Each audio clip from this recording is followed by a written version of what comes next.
All right, go right ahead. Hi, everyone. My name is Caitlyn Berry, and I work for Sportable, which is an adaptive sports nonprofit located in Richmond, Virginia. I am here speaking tonight, thanks to the invitation from Better2gether, to talk about the importance of sports and recreation for all kids. Sportable serves both children and adults who have physical disabilities, but we'll also talk this evening about opportunities for all children to get involved with sports. So my background is I'm an occupational therapist. I graduated from VCU, and prior to working with Sportable, I was providing occupational therapy in the homes for really young children, birth to 3. I also did some pediatric outpatient occupational therapy. So this whole topic is something I'm really passionate about. My role here at Sportable is Health and Wellness Outcomes Manager. That is a fancy title, and I wear a lot of hats, but one of them is that I talk to a lot of new athletes and new families of those new youth athletes, that are looking to get involved with sports, helping match them up with the best sport to start out with. I'm also tracking the health outcomes, the therapeutic outcomes of kids participating in our sports, as well as adults participating in our sports, and adding new wellness programs, other things like that. So Sportable is a fairly small organization. We've been around since 2004. There's the staff of about 8 of us now. And yeah, I'm just happy to be here tonight, happy to share this important message of just why sports and recreation are important for all kids. So I know we have a smaller group tonight, but does anyone want to take a stab at just why sports are important for kids to participate in? Able-bodied kids, kids with disabilities, all kids. I say socialization. Yeah, that's definitely a huge part. Anyone else have any thoughts? Or you can also look at that second question of what's gained through participation in sports and recreation. Angela said coordination in the chat. Yeah, absolutely.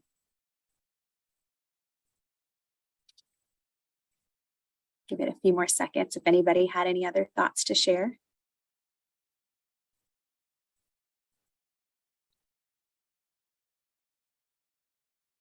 Health and wellness. Absolutely, Anna.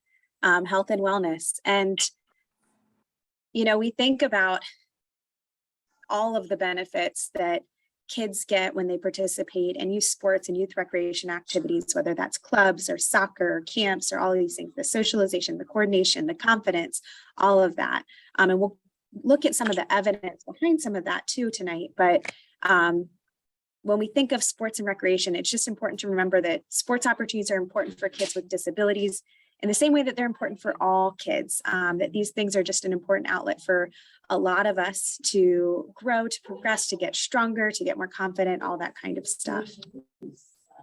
So back in December of 2021, so just last year, the American Academy of Pediatrics actually released a clinical report that was shared widely with the community of pediatricians around the country, saying that pediatricians are urged to promote the participation of children with disabilities in competitive and recreational sports and physical activities.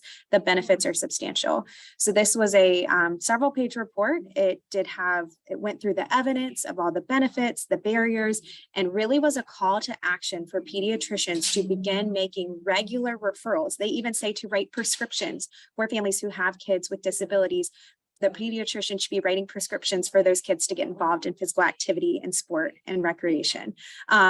So this isn't just, hey, we think this is good. This is what pediatricians around the country are being guided to do. So this is really, really important information. It's evidence-based, and it's what we know is best for kids. So I know we talked a little bit, we came up together with some of the benefits, and this is what the evidence shows us, that the benefits of adaptive sports, or benefits for all kids participating in sports, we see physical changes like increased aerobic capacity and fitness, endurance, increased muscular strength, increased coordination. I know that somebody brought that up, increased balance and bone density as kids are standing, running, jumping, doing all of those things. We also see decreases in deconditioning. Some conditions like muscular dystrophy, the evidence even shows that there's a decrease in disease progression as kids with muscular dystrophy participate in adaptive sports programs, as well as a decrease in the likelihood of a child developing other conditions such as obesity, infection, pressure ulcers, other things like that. So beyond the physical, there's also the psychosocial. So the cognitive and social, the mind spirit kind of connection. We know there's benefits to confidence, to self-esteem. Kids make new friends, develop new communities, develop new social skills. They're have increased or improved emotional adjustment and even coping skills. The evidence behind sports also shows an improvement in executive functioning. So that's those higher level thinking skills, problem solving skills, and improvement in academic achievement overall, as well as just quality of life in general as kids are more active in adaptive sports and recreation. We also see a decrease in loneliness and depression, a decrease in hyperactivity, especially for children with neurodivergence, and a decrease in what's considered maladaptive behaviors, or just behaviors that interfere with those adaptive skills, the independent skills, the learning skills, those kinds of things. So adaptive sports and sports overall have a huge, huge benefit and a huge potential benefit for kids. I pulled this quote also from that clinical report from the American Academy of Pediatrics. So it says the inclusion of physical activity into treatment plans allow children with disabilities real world and enjoyable opportunities to work on motor, communication, and social skills goals identified in traditional therapies, such as physical, speech, and occupational therapy. So I mentioned at the start of this call, my background is in occupational therapy. And prior to working for Sportable, I've been here at Sportable for almost a year now. I was a pediatric OT. So I was working with really young kids, birth to 3, in their homes, as well as doing some pediatric outpatient therapy in a clinic-based setting. There was a young man I was working with who had cerebral palsy. So he had weakness down one side of his body. And in the clinic, we would work on a lot of bilateral skills, using hands together, balance, core strength, all these things to help him be successful and strengthen and build his coordination skills and all these things related to his therapeutic goals. However, in the clinic, it never felt natural, right? Like we're on a mat, like doing plank competitions together, things like that. It wasn't a natural environment to be working on those skills.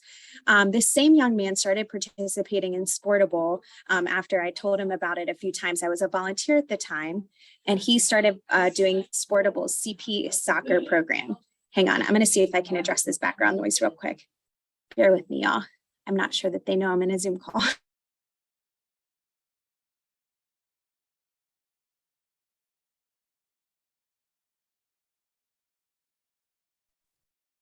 Open space office. It's a great community, but sometimes we have mix of noise. Thanks for bearing with me. So my little friend I used to work with CP started getting involved in our CP soccer program. I'll show some pictures of that later. And through that, first of all, he was able to meet other children that looked and moved just like him. The coach of our CP soccer program had a TBI, so he has weakness on one side, also looks like him. He sees an adult role model in his life that looks and moves his body the way he does. They're all wearing braces on one leg or things like that. And he's getting to work on those balance and coordination skills all more in a natural environment. So they're doing soccer drills, going up and down the field, working on their strong side and their weak side and standing on one foot and all those kinds of things. And not just myself, but also the physical therapist that was working with him saw real world progress that he was gaining through participating in adaptive sports that was beyond what we could work on one-on-one in a clinic. So the OT evidence is very clear that working in the natural environment leads to much bigger gains in a lot of these skills that we work on in therapy than when we're in a clinic. So the more that we can connect kids with disabilities with opportunities to practice all these developmental skills in a setting like playing soccer, being out in the community, the better. So that is a quick kind of story about that. So again, we know adaptive sports are great. Why isn't everybody playing adaptive sports all over the country? Of course, there are some barriers to participation.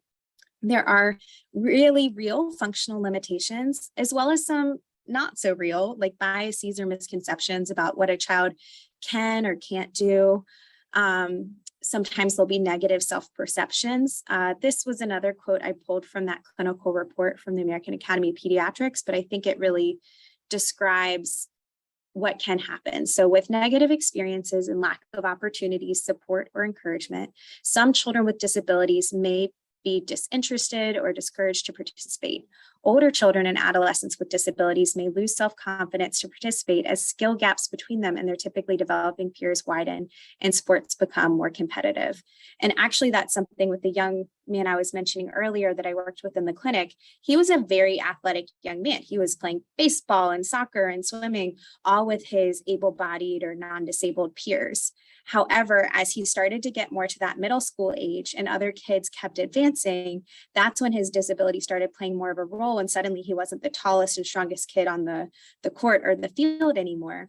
So adaptive sports are really about leveling the playing field so that you're on an equal playing field with those that you're playing against. And I think especially as young kids with disabilities move more into those middle grades of middle childhood and high school, trying to find opportunities for adaptive sports and recreation that matches their level of what they need is really important. So they're not discouraged and not just like the kid that's sitting on the bench, which of course kids who are sitting on the bench are learning a ton through sports too, but we want to make sure that they have the tools and the adaptation to be successful and as independent in the sport as they can be. So that's really important for these programs to exist. There are also another barriers. There can be a false participation that a false belief that participation is unsafe or too risky. Of course, before starting any new sport for a kid who has complex medical needs or any kind of disability, talking to your pediatrician is a great place just to make sure there's nothing that you need to be aware of or should be cautious about as they're starting this sport. So yes, talk to your doctor first, but for most kids, including kids with disabilities or complex medical needs, sports are no riskier than for able-bodied kids. There also can be an assumption that rules are too hard for the child or the sport or activity can't be adaptive. There's so many creative therapists and volunteers and coaches and things that can adapt almost any activity to help meet the needs of a variety of kids participating. So don't let that hold you back. There can be lack of transportation, lack of accessible facilities or nearby programs. Sportable exists here in Richmond, Virginia. Our programs occur mostly through this area. We have a lot that happen out in Chesterfield and Henrico. I know even with some of our families, I was talking to a mother today who lives in the East End and she's like, oh, CP soccer is way out at Deep Run. That's really far from us. So we know transportation is a barrier, and we've had people even from Virginia Beach and Fredericksburg, Petersburg, sometimes as far as Stanton, Virginia, come to us for our programs just because there's not as much in that area. So we wish we could duplicate Sportable and put it all over the state. And we certainly try to serve all that we can and invite people from other areas of the state down to serve us. But we recognize too that there is a lack of programs. And I'll share some resources at the end of how to find more adaptive sports programs in any area of the country. There's a nice directory resource for that. Sometimes there can be limited providers with adaptive sports and recreation experience. Again, Sportable has a really strong community of a lot of coaches and volunteers who've really gained a lot of expertise through the years and know how to deal or how to run these programs. And then the high cost of adaptive equipment. And this one is really big, and this is really part of why Sportable exists in the first place. So if you think of a typical kid who's about to start basketball, you might be buying their shorts, their jersey, new pair of sneakers, a pretty water bottle, whatever, a cool water bottle. For a child who uses a wheelchair to participate in basketball, they're also going to need a sport wheelchair. And sport wheelchairs cost, starting at like $3,000 a piece. And it's a piece of durable medical equipment that insurance is not paying for. So as you can see behind me, this is not a fake backdrop. All of what's behind me are a variety of our adaptive equipment, adaptive bicycles, sport wheelchairs, all sorts of things. That's part of what Sportable provides to our athletes, is all of our equipment that they can use throughout our programs. And I apologize for the background noise again. And then there's also some individual grants that as individuals get more into their sport, they can apply for. There's one called the Challenge Athlete Foundation, where somebody who is more, again, as they get more experience with the sport, want their own sport wheelchair, they can apply through that foundation to get their own piece of equipment, much like if you just started skiing, you're probably using rental skis when you first start out. But as you keep skiing and getting more advanced, you're going to want your own equipment so that it best fits you. A lot of our adaptive equipment is very adjustable, so we can fit it to a variety of athletes, and we're always growing our fleet so that we have plenty to offer. But certainly most of our athletes, as they get more competitive in the sport, really seek out getting their own so they can continue to practice even when they're not at our programs. So I have a cute little GIF here from our summer camp program that we ran this summer of some of our kids playing in their wheelchairs and in our sports chairs as well. And with all of that kind of background, I know I'm talking fast, but let's roll into learning about local resources to help break down some of these barriers to adaptive sports participation. So first, I'm going to talk on what I really know, which is Sportable, and I'll talk about a lot of the youth sports we provide, but I don't want you to fear if I'm talking about Sportable and who we serve and you're like, that doesn't apply to my child or the people I work with. I'm going to share other resources too of great community partners we have that also serve kids with a variety of needs through adaptive sports and recreation, or any kind of sport and recreation. So here at Sportable, we provide 16 different adaptive sports and recreation opportunities. I am still getting used to adding recreation, because for a long time, Sportable has just thought of ourselves as sports, but that's really not true. We're also offering things like archery and kayaking and swimming, and a program we call road running, which really is like, can be running, walking, in a racing wheelchair. It can be a variety of things.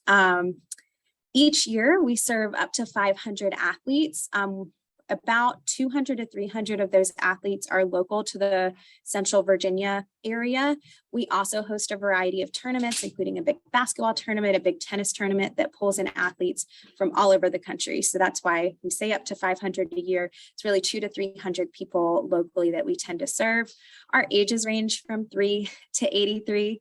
The youngest we serve is around 3 typically. I think we've even had a 2-year-old in our swimming program before. And our oldest is just whoever is really wanting to come out and still stay involved with us.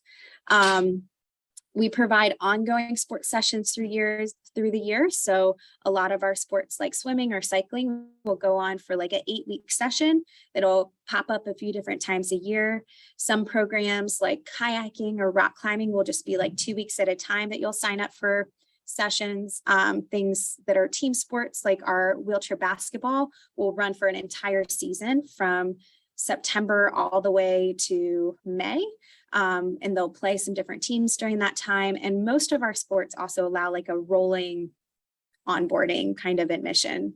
So even if a child suddenly wants to do wheelchair basketball and it's January, they can absolutely join at mid-season. We are all about breaking down barriers here at Sportable. So we never want to say, oh, you missed the start.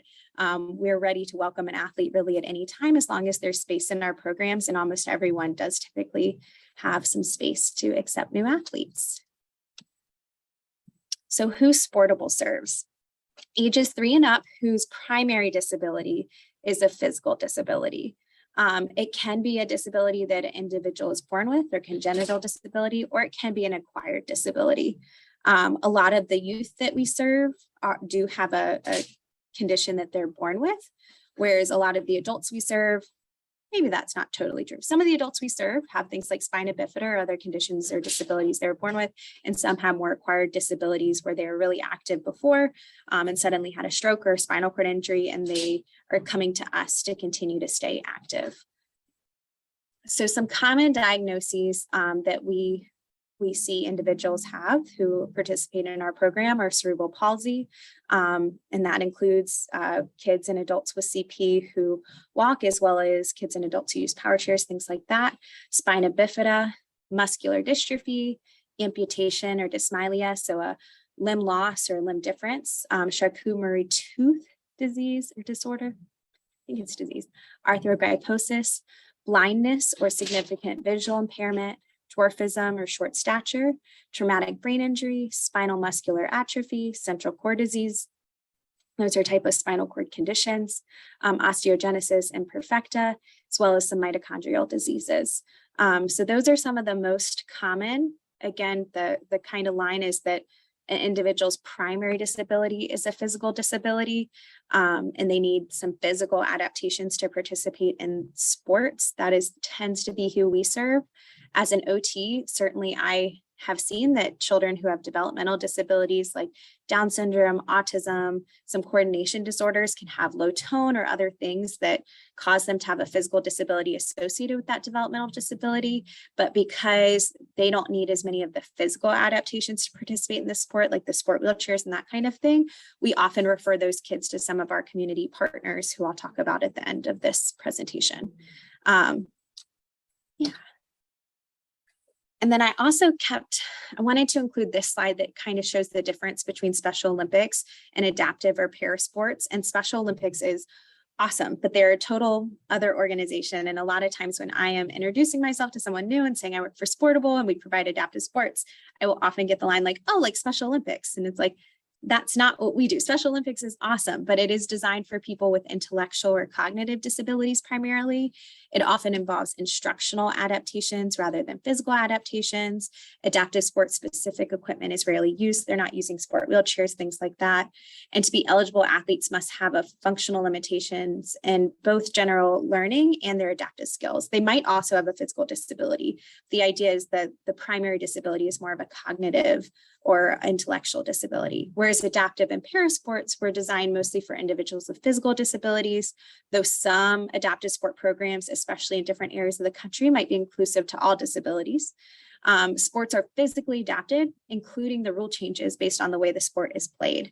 For example, tennis is wheelchair tennis. There's a really key rule change where you get 2 bounces of the tennis ball on each side of the court rather than 1. And certainly when you think of something like wheelchair basketball, the rules are going to be very different because even thinking of like dribbling and traveling. So in a sport wheelchair, when you're playing wheelchair basketball, you don't have to keep dribbling, but you can only push or touch your wheels twice before you have to dribble, pass, or shoot.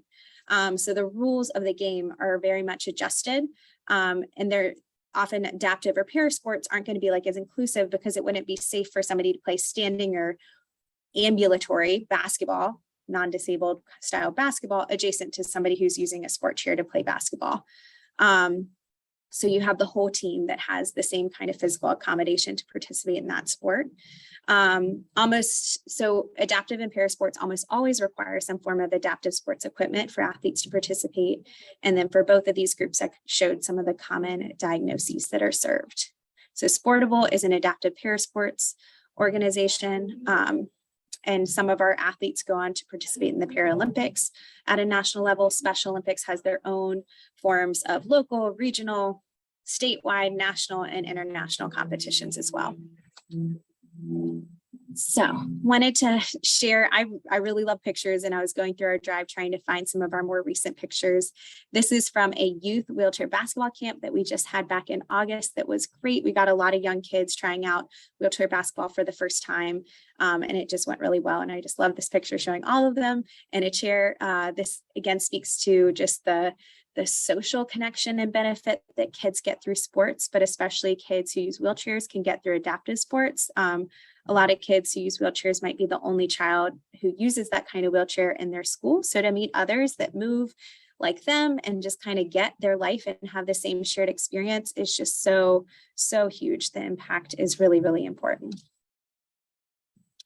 So I know, speaking on our wheelchair basketball program, we have a variety of ages and levels in our program. Right now, what we're calling our prep team, or 12 and under, is actually our biggest group of athletes that have really started getting more involved in wheelchair basketball. So you can see some of them playing with the hoop here.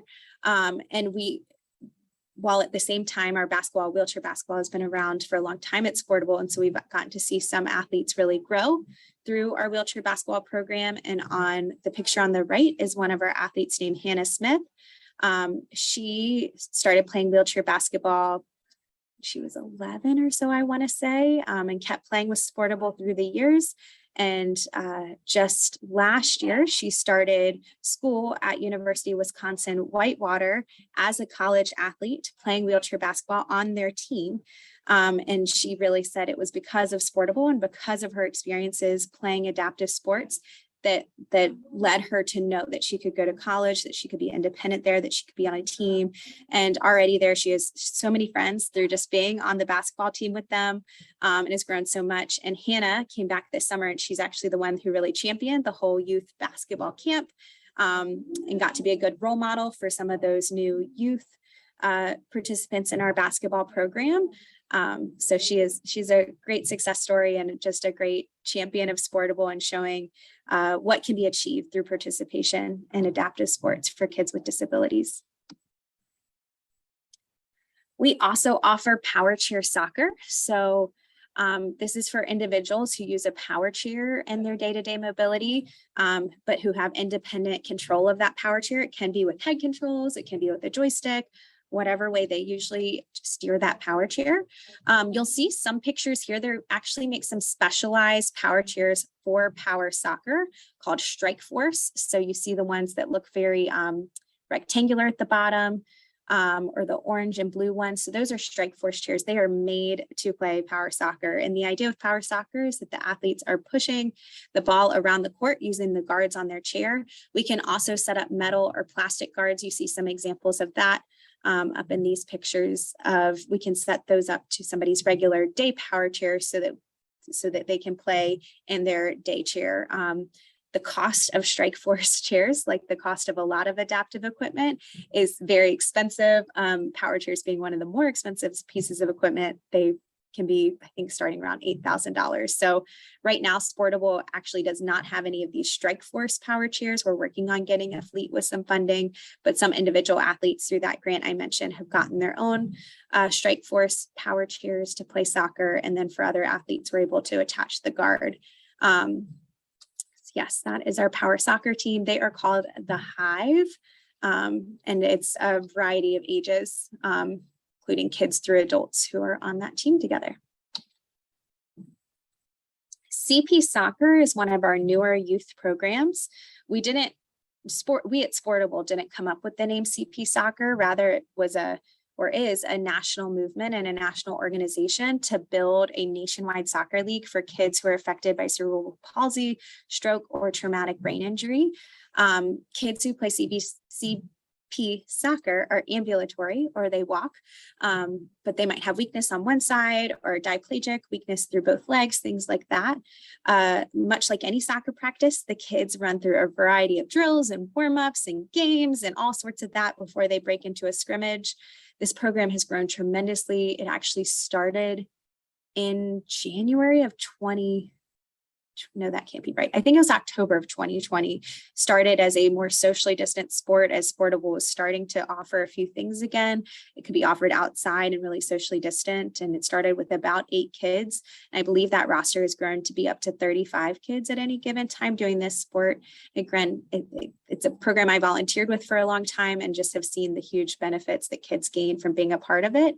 And a lot of the kids now have dreams of going to play soccer collegiately, or even going to the Paralympics to play soccer, which they would qualify for based on their disability. And actually our coach, which I don't have a picture of him on this slide, but our coach for CP soccer did play on the Paralympic team. So that gives them another great role model to know what's possible. I wanted to show a quick video just of goalball. It's a sport that we offer that's specifically for visually impaired athletes. It provides just a good visual. It's otherwise a hard sport to explain, and this is another Paralympic sport.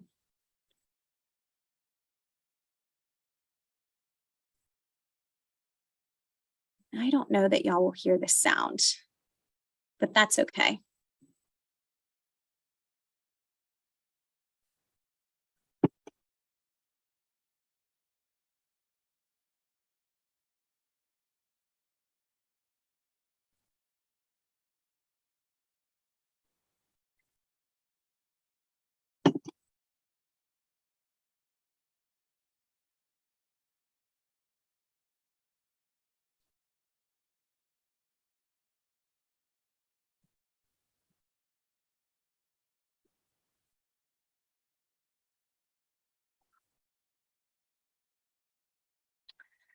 So again, I'm not sure you can hear this, but the ball itself has bells in it. So each team is rolling the ball across the court, and the players are trying to listen for the ball coming to block it from going into the goals. It's played 3-on-3, and everyone wears eye shades so that everyone has an even playing field of what they can see or can't see.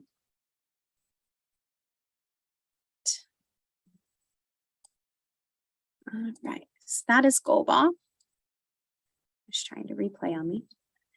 All right, and now onto some of our individual sport and recreation opportunities. And again, we have 16 different adaptive sports. Knowing the general makeup of this group I was presenting to tonight, I selected just to talk about more of our very youth-specific sports at the moment, but we have a variety we're offering at any given time. So if you have a question about a sport I don't talk about, feel free to throw it in the chat, or I'm happy to answer it at the end of the presentation or through email afterwards. So another very popular sportable sport recently for youth athletes has been wheelchair tennis. We have a variety of levels who have been playing this sport, and we accept everyone from beginner to more advanced. And we want to, just like any kid participating in sport wants to learn it, but also have opportunities to compete. We try to set that up, and we have our annual tournament so that they can participate against other peers from other areas playing wheelchair tennis. The rules for tennis are more or less similar. Like I mentioned, if you're playing in a chair, you get 2 bounces on each side. And actually our newest adaptive sport that we just started offering this summer is pickleball, which is very similar to adaptive or wheelchair tennis, and similar in that in wheelchair pickleball, you also get 2 bounces of that ball on either side of the court. So yes, I love including pictures because it provides nice visuals of who's participating and what it generally looks like and how they're getting involved. Tennis is in a wheelchair is a really active sport because you're having to keep turning and going all over the court. So you're pushing to get to the ball, you hit, and usually you don't even watch where your shot goes. You're pushing, you're turning. So it's really good for working on that endurance and chair skills and all sorts of things like that. Sportable also offers cycling. This is one of our most popular programs and certainly one of the most popular for new athletes, whether they're adults or kids. We have a variety of adaptive cycles, some of what you've seen behind me, including recumbents, hand cycles. We have 2 really cool recumbent hand cycle e-bikes. So they have a little power assist to help on hills and whatnot. Some of our hand cycles are more upright, like what you see Taylor riding in this picture. Some are more recumbent style. We also work some with reach cycles, which provides adaptive trikes to kids from the Richmond area. And we sometimes will host programs with them that we'll call Cycle Saturdays and have kids who've received reach cycles come out and meet at a park on Saturdays to join Sportable just to cycle around. But yeah, cycling is a really popular program. Most of our programs will accept new athletes anytime. Cycling is one that tends to fill up just because based on the number of bikes we have and what size they are, we can only have so many kids out on the trails, and adults at any given time can only serve so many. So we cap that one usually around 12 to 15 athletes at any given time. And it does fill up, but we usually accept people off the wait list and stuff too. So. Archery is another recreational opportunity that we provide. We partner with Rockwood Park and Chesterfield County Parks and Recreation to offer archery to our athletes. It is a sport where kids are participating alongside adults, but much like any program we offer, we're able to adapt it in the moment to that child and what they need. So here on the left-hand side, you see one of our youth athletes who's using a bow stand to help stabilize his bow so that he can notch the arrow, pull it back with a little bit of help and shoot. Certainly other athletes, as you see here, might shoot from a seated position based on if they're a chair user or not, or shoot from a standing position. And archery is another sport where kids can grow to be really competitive in it too. It is a Paralympic sport, and they certainly can dream big for whatever they want to take it, whatever their goals are in it. Track and field or road racing. another youth sport. Right now, we're just offering road racing, but we keep talking about offering a track and field program. And certainly if we have enough youth interested, we might try to work with the local high schools and middle schools to expand the offerings of adaptive track and field overall through the Richmond area. So yes, you can see here, these are racing wheelchairs. It's a different setup than a typical sport wheelchair or a bicycle. You are pushing the rim of the chair in order to race. The woman on the left, her name is Alexa Halko, and she's actually a two-time Paralympian. She has several medals. She went to Rio, and she is from Virginia. So you might recognize her. And she was a Sportable athlete as well. And she is working with her friend Hannah, who was the one actually I mentioned earlier, who is now a collegiate basketball player. So again, adaptive sports gives kids the opportunity to dream big for whatever goals they have in life and who they want to be and all of that. Swimming is one of our most inclusive programs. A lot of our programs do require kids to have some independent movement to participate or some independence in their mobility overall, thinking like power soccer, that kind of thing. Swimming is a program where we've sometimes welcomed kids who have disabilities where they do have less of what we call volunteer or volitional movement to move on their own, because we can pair them with one-on-one or even two-on-one volunteers in the pool to help support them as they work on their movement and other skills. So you can see that here, especially this larger picture on the right, that we have a variety of volunteers working with a variety of swimmers, each kind of in their own little worlds, using different floats or all that kind of thing to really engage with the swimmer they're working with. They might work on kicking or standing or just moving their arms, different things like that. So we see a lot of different diagnoses of the kids and adults that we have in our swimming program. Most recently, that program has been at Sheltering Arms Bon Air location. They have an indoor therapeutic pool that's heated. So most recently, our swimming program's been more like a therapeutic swimming kind of program, but we are hoping to grow it more to like a lap swimming, athletic competitive program too, to have both tracks to meet the needs of whatever athletes want to participate. A few more recreational options that we offer include kayaking as well as rock climbing.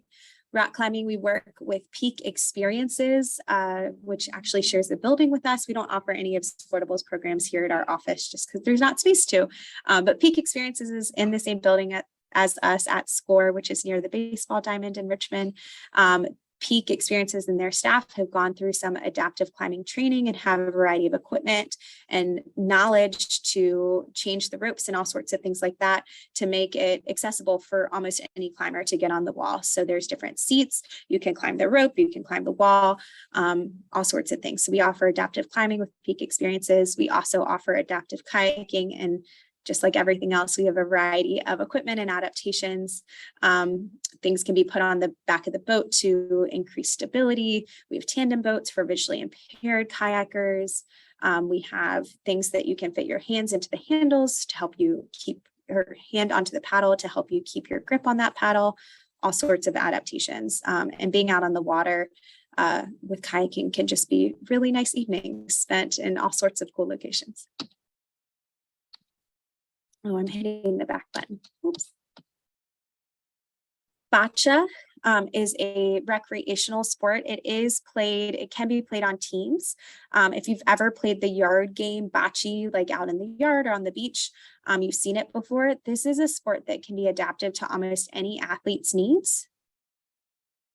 And I think I'm just going to go ahead and mute this video while I talk over this. So, it's played with red versus blue balls, and you're trying to throw or roll the ball to get closest to a white target ball.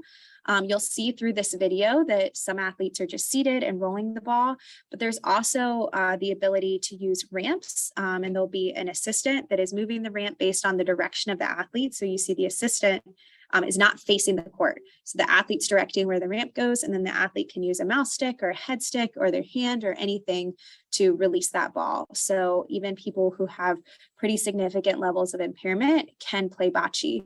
It's one of the most inclusive Paralympic sports that there is. So just wanted to show that off as well.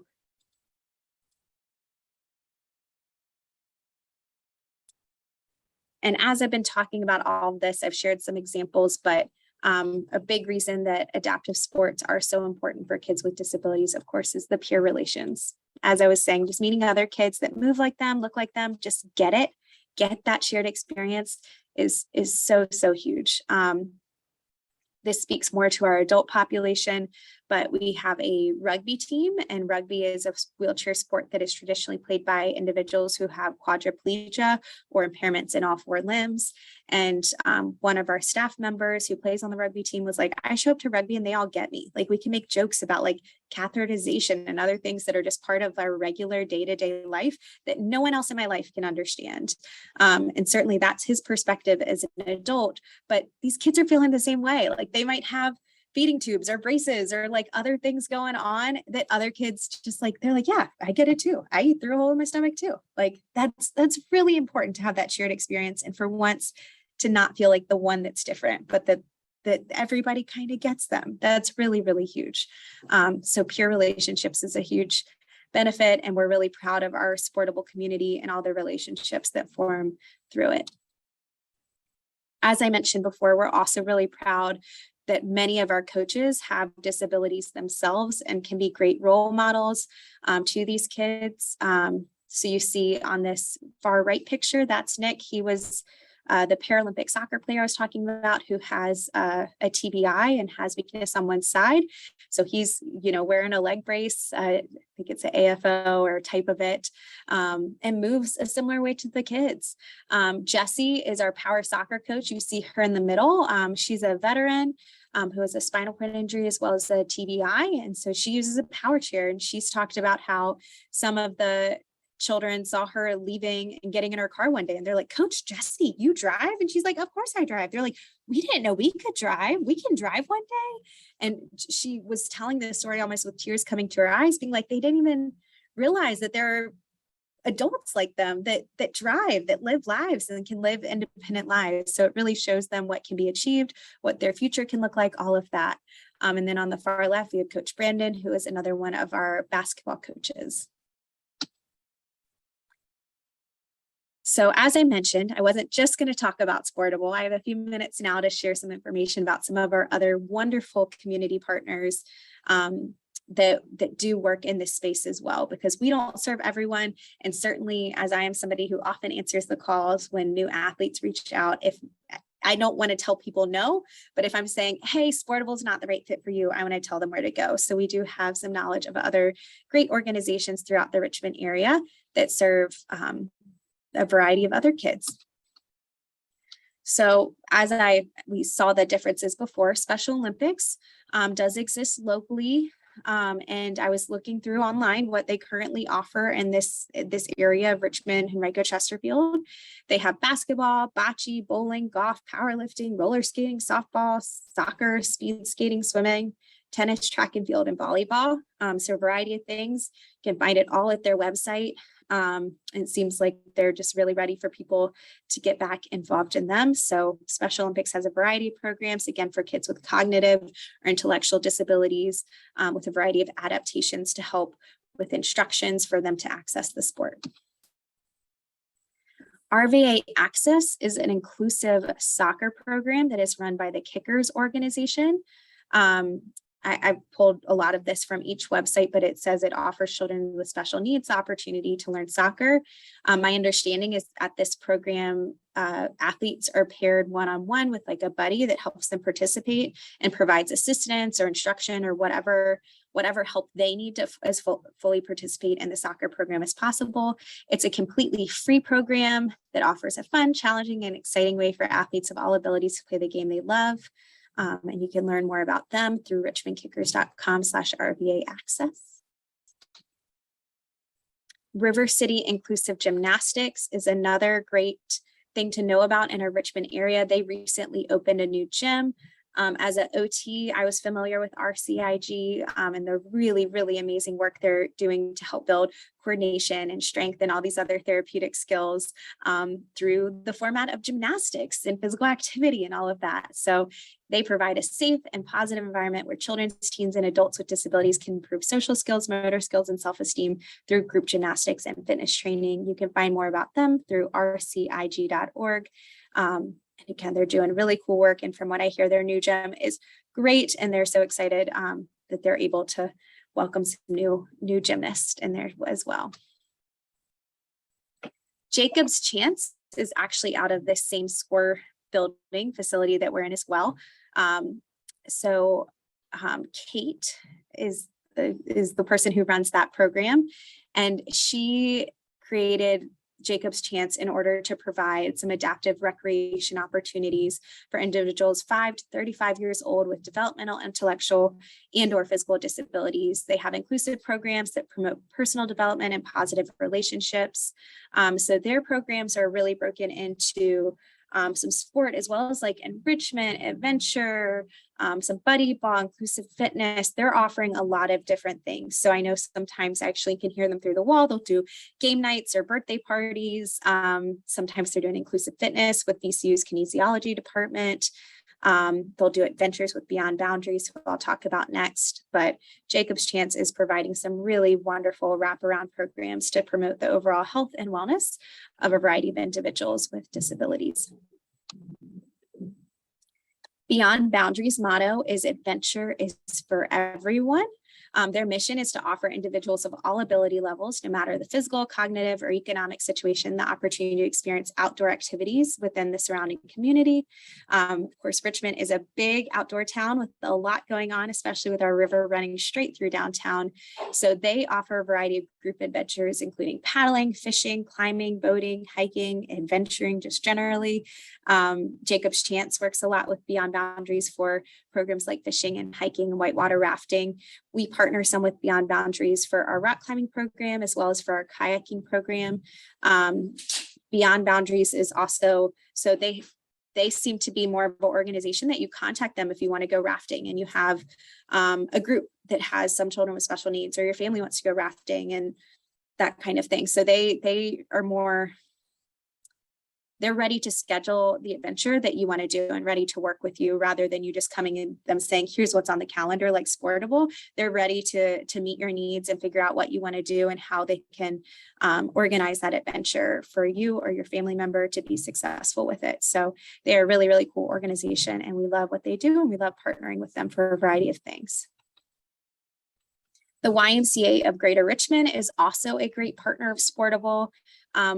They actually help provide our Sportable members with a complimentary Y membership, which is great to help keep all of our Sportable athlete members physically active. The Y provides a variety of youth sports clinics and youth sport leads, as well as some additional sport and recreation programs like dance, gymnastics, martial arts, swim lessons. The YMCA is also the organization that houses the Miracle League, which provides children with intellectual, physical, or visual needs the opportunity to play baseball. They have a field out in Chesterfield that's an adaptive field, and you can see from the picture here, some individuals might play standing, some might play with walkers, some might play in a wheelchair, that kind of thing, but they offer an adapted baseball for youth athletes who have disabilities. Always learn more about what's going on at the Y at ymcarichmond.org. And I know the Y is really wonderful as well, that they provide subsidized membership based on financial need. So they're trying to make sure that any family can access their programs regardless of their ability to pay. A few other great partners. This is my last slide of partners, but Richmond Parks and Recreation, Henrico Recreation and Parks, and Chesterfield Parks and Recreation. As I mentioned, here at Sportable, we don't have the space to have programs here at the office. So a lot of our programs happen in these places. So our wheelchair rugby takes place at Humphrey Calder Recreation Center that's run by Richmond Parks and Recreation. Our summer camp program ran with Henrico Recreation and Parks at their new Henrico Recreation Center that's out on the East End. Chesterfield helps run archery as well as our kayaking program, and they provide a lot of gym space to us for our basketball programs as well as our power soccer, all of that. So in all of those parks and recreations, all the local ones, have a variety of opportunities for all children to explore learning, leisure, recreation, and sports opportunities. And in case you didn't know, I don't think any of them are trying to keep this a secret. You don't have to live in the locality to participate in that program. For instance, Chesterfield Parks and Recreation has a really robust offering of outdoor adventures, especially kayaking, whitewater kayaking, all of that. You don't have to be a Chesterfield County resident to participate in those programs. You can still sign up as a resident of like a neighboring county or the general area. So if you're like, wow, Henrico's running a really cool pickleball program, but we don't live in Henrico, certainly ask. Most of them will let residents from other counties join the programs as well. So watch out for those like activity catalogs they'll send out. You can also access them online, and there's a variety of things to get involved with through these local parks and rec.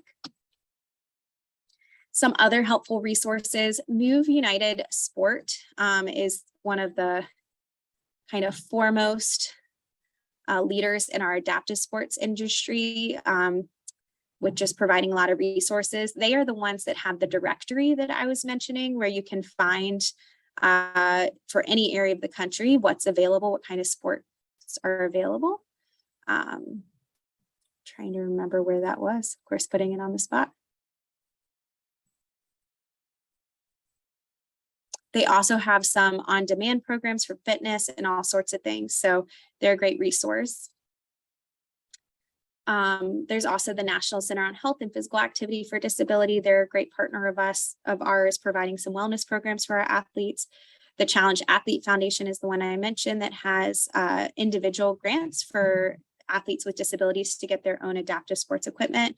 International Paralympic Committee, U.S. Olympic and Paralympic Committee, as well as our website, sportable.org, which you can find all sorts of things, including our program guide that will show at any given time what programs are going on. We always have a lot going on. Again, 16 sports, not 60 nights in the week. So we try to run as many as we can at once. That tends to look like these days, I think like 8 programs a week or so. It's always a lot happening. So yes, you can learn more about Sportable there.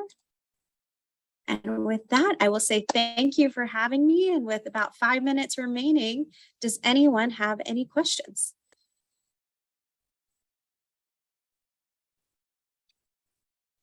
I don't have any questions, but I just want to say thank you. That was a great presentation, and I really appreciate you also plugging the other resources in our community, because it's really important that we're all working towards, similar missions, and it's really good to bring those together and see the options and know that you can play for a different locality, because I've always thought you couldn't. So that's good to know. Thank you. Absolutely. I agree. Caitlyn, I just wanted to say thank you as well. I'm here from Moms in Motion at Home Your Way, so I'll be reaching out to you.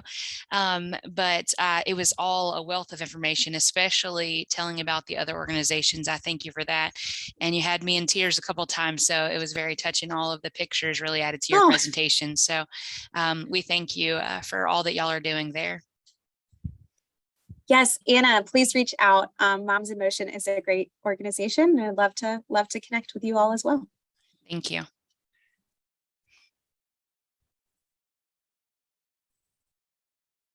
Thank you, Caitlyn. Thank you so much for your time. Absolutely. Thank you all for having me tonight. And certainly if anybody has any follow-up questions, they can reach us through our website on our contact us page, or email me at caitlyn@sportable.org. Thank you. Thank you, everyone. Have a good night. Thanks.